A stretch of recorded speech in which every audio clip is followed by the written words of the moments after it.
Hello, everyone. Welcome into TexAgs Rewind, presented by Specs. If you're looking to step up your cocktail game, get insider info on seasonal releases, or order online on why am I doing this? Sunday. Just go to specsonline.com because the fun starts here. Love our friends at Specs. Fan show guys are here. We also got a couple of interns graduating, moving on from life. Oh, my. Well, graduating from TexAgs, not from life.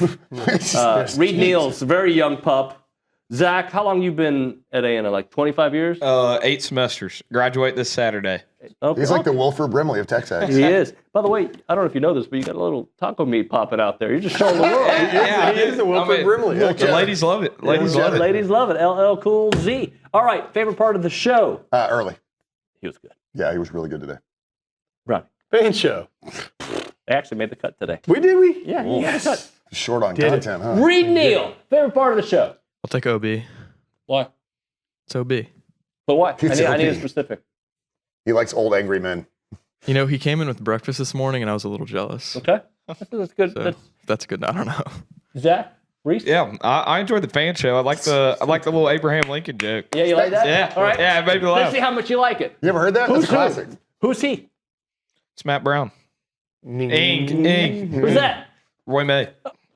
Got it. He's on Got it it now. now. Look at you guys. It's the fan show, or no, the rewind, whatever we're calling it. Just check it. What is the biggest for sure on this Aggie football team?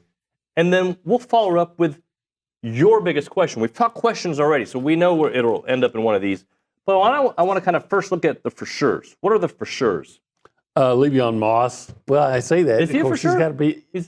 If a healthy Le'Veon Moss is for sure a productive running back, one of the best running backs in the country, I believe. So if you're telling me right that beyond that, I'm going to say that the A&M running back situation that they have as much is elite. They have as much talent at running back, starting with Le'Veon and then Reuben and then Amari and then the two freshmen that look so good in the spring. The running back situation is as good as any in the entire nation. So that would be your biggest for sure. For sure is a healthy Le'Veon Moss is one of the best running backs, maybe the best. But in the What's country. your next for sure? If you had like I feel really, really good about. Well, I feel this. really, really good about the offensive line for the reasons we've spoke about so many times. You got 4 returning starters, full-time starters, plus Mark Naboo back, who was a starter before he got hurt. Mm-hmm. So you have good depth there. And, again, last year you were second in the SEC with that offensive line in rushing, and you were fourth in the SEC in sacks allowed. So not only are they experienced, they're going to be in their second year under their offensive line coach, and their second year playing together, so you got that cohesiveness. But they're proven. So I think the for sure then would be the offensive line. I think it's going to be one of the best in the SEC. But I ask you, Olin. Yes. Why offensive line? Because I'm just going to throw this out there. You've got to respond to this, right? This is a back and forth. 4th and 1. 4th and 1. Again, that's where you got to go from being good at something to being, to being a good offensive line to being a great offensive line. You can't be a great offensive line if you can't just line up and say, we're going to knock you off the ball. Now, that said, at least one of the stops against Texas was on the tight end, not tackle or tackle. One, I can remember the center being pushed back.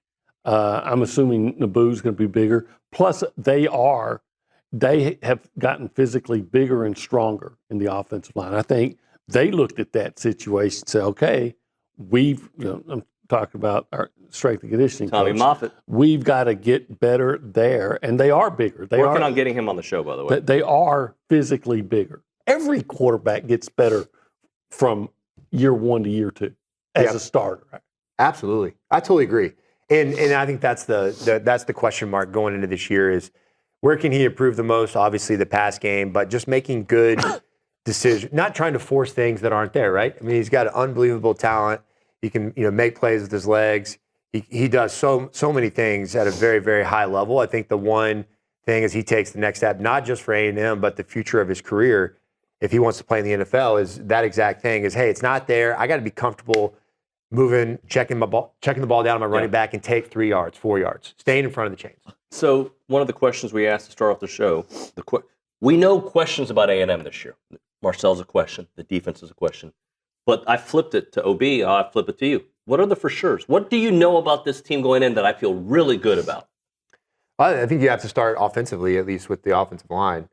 You get all your guys back, basically, and you got a lot of starts up front. And, that should be a position strength. They should play at a very high level. And then our ability to run the football, I think you got, a good stable of backs, especially if Moss is healthy and he's back at full go.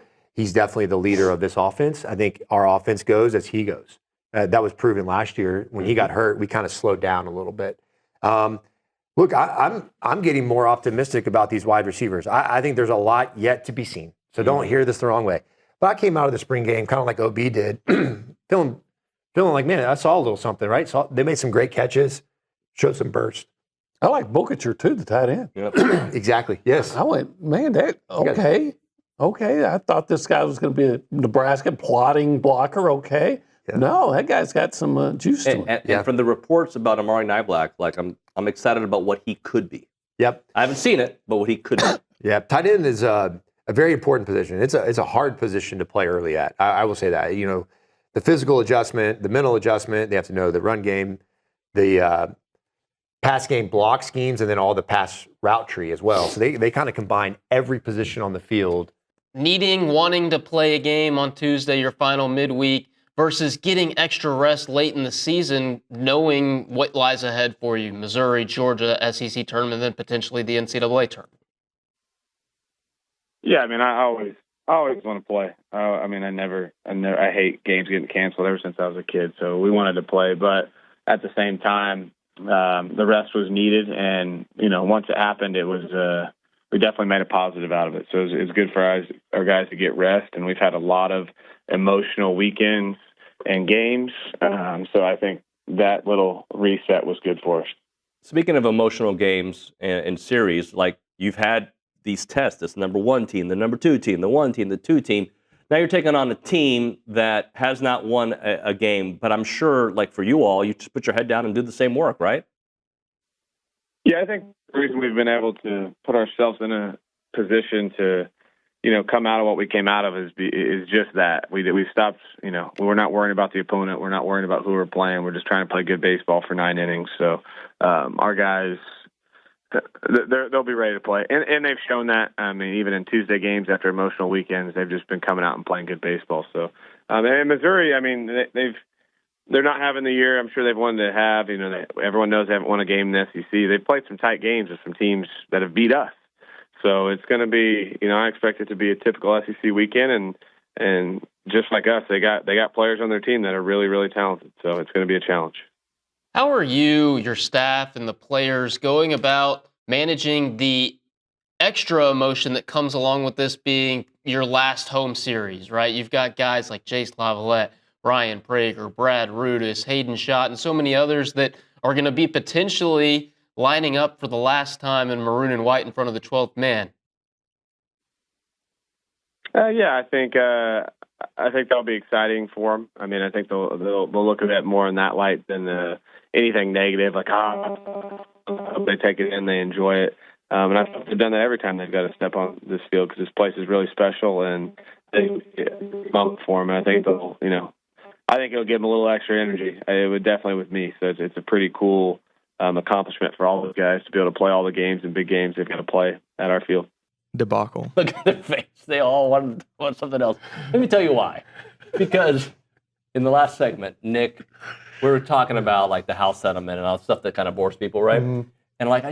And I was like, just fix it already. Like, I'm sure we can figure it out. And then Nick was like, ask the fan show guy. Well, so you actually, this got brought up with AT, and AT was like, this is going to bore everybody, so we're not going to talk about it, right? And so I'm going to plug my friend here, Jonna, who's literally in her PhD, and this is what she's studying. Okay. And so if you want to know, look up Jonna or hit her up on X. This is literally what she's studying and she's working with associate ADs, talking about what's coming down the pipe. And she's looking at these judgments and reading these things word for word and trying to see, like, how is this going to affect things and what's going to be the blowback and what's going to be the fallout kind of thing. Right. And I can tell you right now that nobody knows because we haven't got to the next decision yet. So at this point, I mean, we can talk about a million different ways to try and fix college football. But unfortunately, because of how everything years ago was rolled out, we are still in a reactionary kind of phase. And so until we find out what this next ruling really states, I can't tell you how to fix anything. Yeah. Because I don't know what they're about to break again. That's the thing. Like I can fix it. It's like Browning replacing a roof 20 minutes before a hailstorm comes in. So it's you have no idea. You don't know what's coming and how it's going to affect things. And so from a top-down level with what Trump did, appointing Saban and that Texas Tech NIL guy. Yeah, Campbell.